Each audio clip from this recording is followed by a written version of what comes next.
السلام علیکم ورحمت الله. تاسو ته به دا خبره اسې ګپ ښکارېږي خو دا رښتیا دي.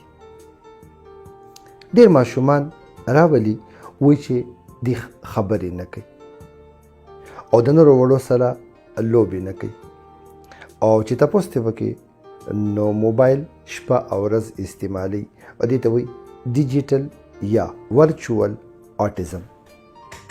د ماشومان تمامه ورځې کارټون ته ناستي، دوی د نورو وړو سره لوبې نه کوي، چې کله لوبې کوي بیا وهل ټکول کوي. دوی هر یو شیز ځمکې له راچوي او هر یو شیز ماتوي او چې کله ورته په خپل نوم باندې اواز کوي نو اواز نه کوي، یو څو اوازه پس کوي. چې خبرې درسره کوي نو بیا سترګې نه مخامخ کوي. شی چې غواړي یا د لاس نه مور ونیسي یا په اشاره یا کپ یا ګلاس راوړي، وایي ماله په دې کې اوبه یا څه شیز راکړه.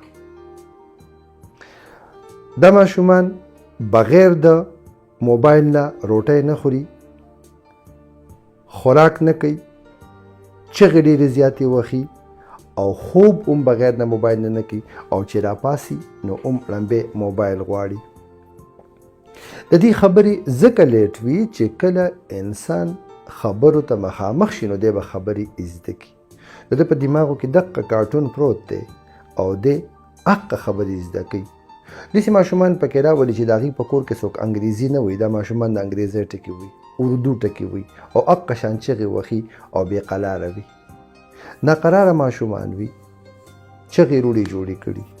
مهرباني وکړئ ماشومانو له دومره زیات موبایل ورکول یا ټي وي لګول یا لیپټاپ لګول نو د هغې خامخا په دماغو باندې اثر پرېوځي او دقه ورچوال آټیزم چې کوم دی نو دا بیا صحیح آټیزم ته بدل شي چې کوم د دماغو کمزورتیا ده او دوی به په راروان وخت کې هم په خبرو کې بیا او په سبق کې لیټ وي.